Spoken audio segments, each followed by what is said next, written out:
Hey everybody, it's that drummer guy Josh Ronquist, and I'm here with one of my biggest heroes in metal drumming, Paul Mazurkiewicz of Cannibal Corpse. He's going to be doing a headlining set here at Mill City Nights with BEhemoth, Aeon, and Tribulation. How are you doing tonight? Good, man. Thanks for having me. Oh, thank you for being a part of this interview. It's a tremendous honor to be able to do this with you. Thank you. No problem. And of course, you guys are on tour for your latest album, Skeletal Domain, which is just an insane album. I just absolutely love it. Thank you. What has the reception been for the new album so far? It's been great, man. Thank you so much for the kind words. Yeah, I mean, the fans seem to really enjoy it. You know, I mean, I think we all think as a band that it's arguably our best work to date. We worked very hard crafting these songs, and you know, like we do every album and every song, but for some reason or another, we just seem to have been really on top of our game these last few years and doing better than we ever have in all regards. So, but yeah, the fans seem to enjoy it as well. You know, we're getting great response to all the songs, and you know, the songs we're playing live, you know, the fans are really digging. So far so good. You know, hopefully it just keeps on rolling, and I don't see why not. You know. Exactly. Oh, it's so cool to see. And this is such an incredible bill that's going on with BEhemoth, Aeon, and Tribulation. How did this come about? Well, basically, you know, we knew we were going to have to do some sort of a tour, at least our own, you know, headliner or something of this magnitude with another band. So it was brought up through management about, hey, well, you know, they brought up why not doing a co-headliner with BEhemoth. You know, their new album will be out. You know, both bands need to tour the States. It made sense, you know. And then we decided to kind of go the route of each band kind of picking an opening band, basically, you know. So we wanted Aeon, and they chose Tribulation. But, you know, so it was really just going to be us and BEhemoth, and then just exactly figuring out who was opening, which, you know, we got a great one. I mean, you know, all four bands are ripping it up, doing a great job. I mean, it's just such a good bill, you know, for this kind of music. So, but yeah, basically that's how it came about, you know. Oh, very cool. So how did it come about doing the set list this time around? The same as we always do. You know, obviously it's not getting any easier. You know, the more albums we throw into the fold, you know, the less songs. You know, especially in this too, where both bands are playing an hour. You know, so it's not like. Even though we're closing the night, it's not like we're taking, oh, well, you know, we're going to play longer than that. Both bands, you know, staying really respective of being a co-headlining bill. So we're only, you know, not only, but we're playing 15 songs. If it was our own show, you know, just headlining with ourselves, no co-headlining, we'd probably play 19 to 20, you know. Mm-hmm. So we have to cut back already on the amount of songs we're playing. And yes, exactly, throwing in some new stuff, you know, then which detracts or takes away from any of the older songs. So it's tough, you know, it's definitely difficult. So we decided on doing, we're doing 3 new songs, which is, you know, we'd like to do a little more, but like I said, with the length of the set and the amount of albums we have, we always really like to represent every era.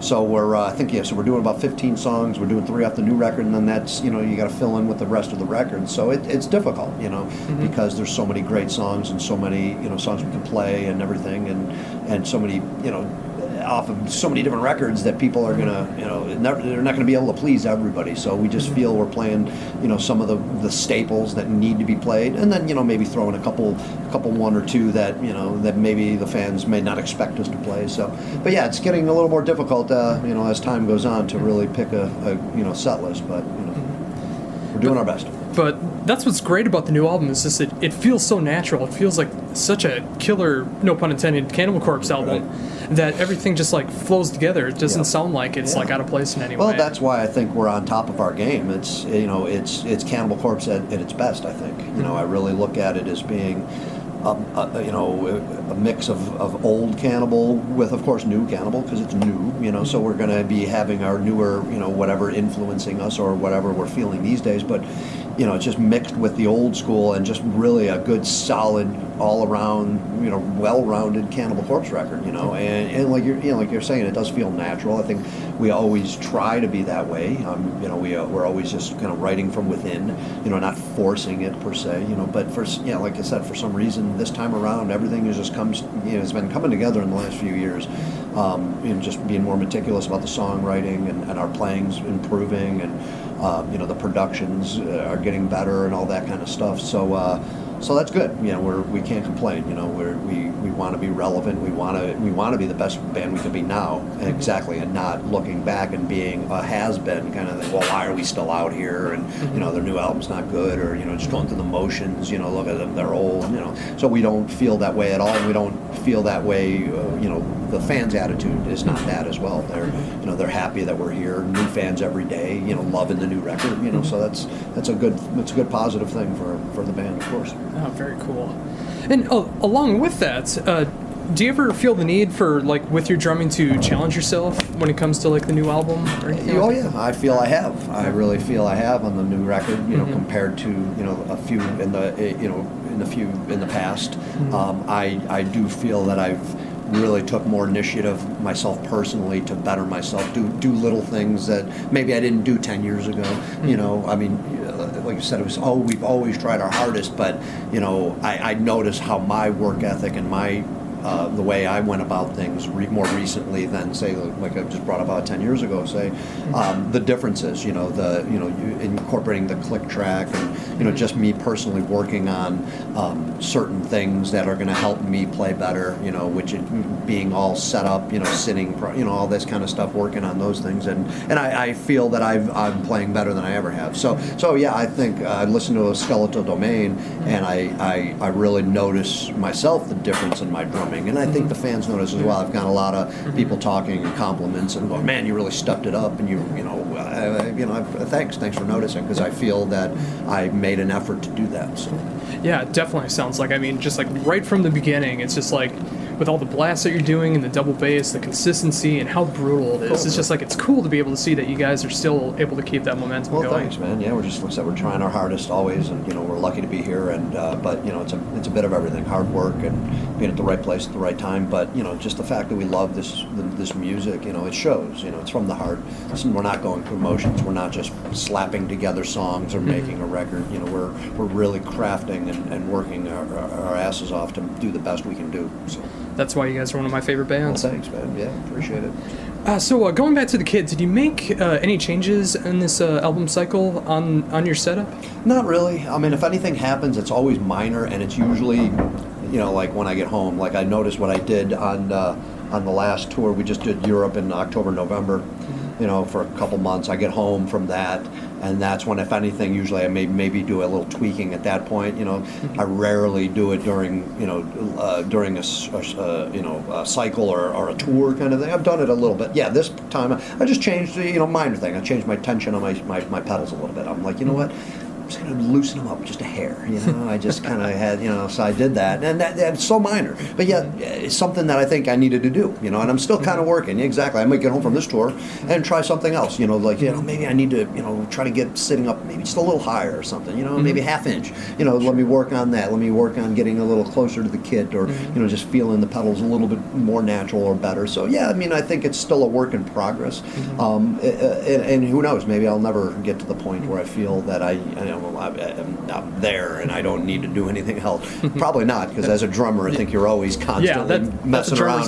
That's it. You're always messing around with stuff, you know. So I'm sure it'll be a never-ending battle. But I'm really, like I said, I'm really feeling very happy where I'm at right now as a drummer, you know, and feeling I got to the point, like I said, where I need to be, you know, and I'm feeling more confident in my playing, and you know, just having the most fun I've ever had, just probably for all those reasons. So. Awesome. And of course, you have a great guy taking care of your drums on this tour, my friend Adam Sagan. There you go. That's right. Right. Yeah. No, Adam's great. Yeah, it's good to have him out. You know, longtime friend. You know, all the brothers. So it's good to have him out for a tour finally. Oh, definitely. Yeah. So, what are your plans after this current tour? Well, we get done with this in March, and then you know, we're going to do a couple of shows that will take us to the far-off places that we've never been to before. So I know it's out there already, but yeah, we're going to South Africa in April, actually, for our first time in Africa. So that'll be pretty cool. And then on that same trip, we play in India. Another first, so there's 2 shows. And it's all, that trek consists of 3 shows. It's South Africa, India, and in the middle is Israel, which we've done Israel before. It'll be pretty cool to go back, of course. But yeah, like I said, we've never been to South Africa, never been to India before. So those two especially will be just very exciting because, it's new ground, But that happens in April, and then, we'll be home for a little bit. We're doing a bunch of the festivals in Europe throughout June, July, and August. So we're actually going to be there for like 2 separate runs throughout the summer, and that's pretty much what it takes us up to now. And there's a bunch of still stuff in the works for the end of the year, well into next year as well. That's all just being worked out right now. But yeah, we'll be hitting and doing a lot more touring. But in the immediate future, that's what we're doing. So. Oh, very cool. Yeah. With those places that you haven't been before, like India and South Africa, with you guys, has there been any controversy that's come up with that yet? I think maybe they had to change venues in South Africa like 3 times because of religious backlash or some religious group. That's what I'm reading. So I have no idea. I know what maybe everybody else knows. I saw a post the other day saying, yes, venue change, for the 3rd time in South Africa. So, hopefully it just goes off. I'm sure it will. You hate to see those things because, man, I'm sure the fans will be happy that we're there. I mean, we're playing a festival with some other bands, but still our first time there. There's fans of death metal throughout the world. I know how excited they're going to be. Especially when you go to these places that you've never been. And we're getting a lot of same thing with India. A lot of people wanting us to come to India for years. And then here we go, finally going. I'm expecting it's going to be a pretty wild show. Being there for the first time, people that have been waiting maybe their whole lives for us to come. And here we are. So it should be fun. Should be interesting. You know? But we'll see. Yeah, I've been hearing that India's been growing a lot in the metal scene over there. So that's really cool. Yeah, definitely. It'll be fun. I think there's metal everywhere, and bands are going there now. So it should be interesting. But we're looking forward to that big time. Awesome. Just one more question going back to the Skeletal Domain. Was there anything that was left on the cutting room floor or anything that would be coming up in the future? Nope, nothing at all. I mean, we recorded all the songs we had, and that's the thing with Cannibal. We've never there's nothing out there that we never released. I mean, it's out there in some way. I remember we did Skull Fragment Armor, which never made it to the album, but it made it to a forgot what it made it on, a Japanese release or something like that. It got out there. All the covers we've done have got out there. So there's really, even the 2 songs that we initially wrote back in the day that are on the box set that we didn't release off of Eaten Back to Life, those are out there. So it's kind of like everything that we've ever done really is out there, So and most the way most sessions go, exactly, we're writing and pretty much what we have ends up being on the records, only 1 or 2 times like that. For instance, Skull Fragment Armor, we didn't put it on the record. Or the other 2, which ended up being the Worm Infested EP, Systematic Elimination and Worm Infested, they were the leftover songs for, I forgot, Gore Obsessed or whatever. And then ended up being the EP, so there you go. We always end up getting the music out. So it's kind of weird that there's really nothing lying around that's unreleased, So in this session we wrote the songs that made it to Skeletal Domain.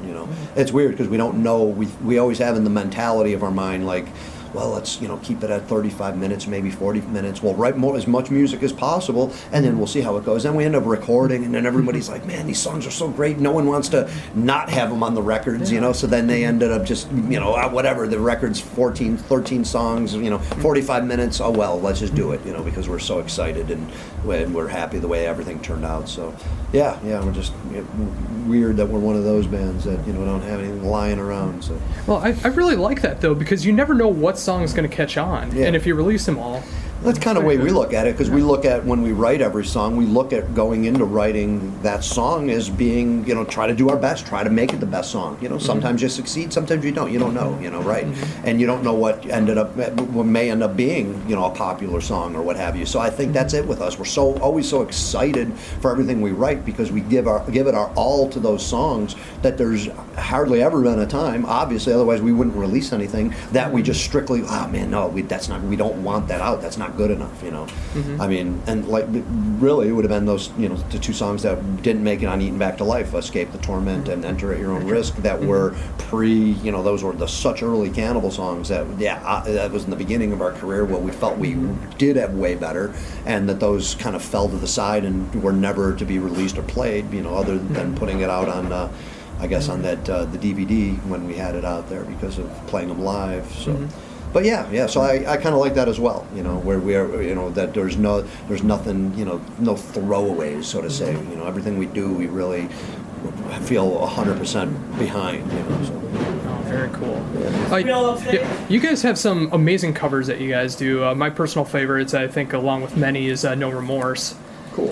Is there any chance of you guys doing any more covers in the future? Yeah, there's always a chance. I mean, we love doing the covers. We've done many. We haven't done one since No Remorse. So, and there's always talk about doing one every session. Oh yeah, this, and then we end up doing our own thing. Working so hard on our own stuff that we just feel that we don't have the time to really do it proper. We don't want to just go slap it together as well. We want to really practice a song like it's our own, and get it together and hone it and all that. So, there's been talk of it, but so there's been talk of doing Kill Yourself from SOD. So, nice. But we've been talking for years. So, if it does happen, it would be a good possibility that would be the next cover that we would pull off. If that'll ever happen, who knows? But that was one we would like to do. Maybe an old Slayer tune too. Everybody does. We never did a Slayer song, and everybody does. The same old Slayer. So if we were to do one, I would like to do something like the Antichrist or something a little more obscure. So you never know, but we'll see. Only time will tell at this point. Yeah. Oh, very cool. Yeah. Well, thank you for taking the time to this interview. Man. I really, truly appreciate it. You. I mean, like I said before, you are one of my biggest inspirations when it comes to my metal drumming, and it's I'm just a little fanboy right here doing an interview, so I really appreciate you taking the time. Thank you so much. I appreciate it, man. Thank you so much. It means a lot. Just one last question. Is there anything else that you'd like to bring up that I've not touched on yet? Not really. I'd just like to thank the fans, of course. Thank you for the interview. Thanks the fans for the support. If it wasn't for the fans, we wouldn't be here, So, just keep it death metal. Awesome.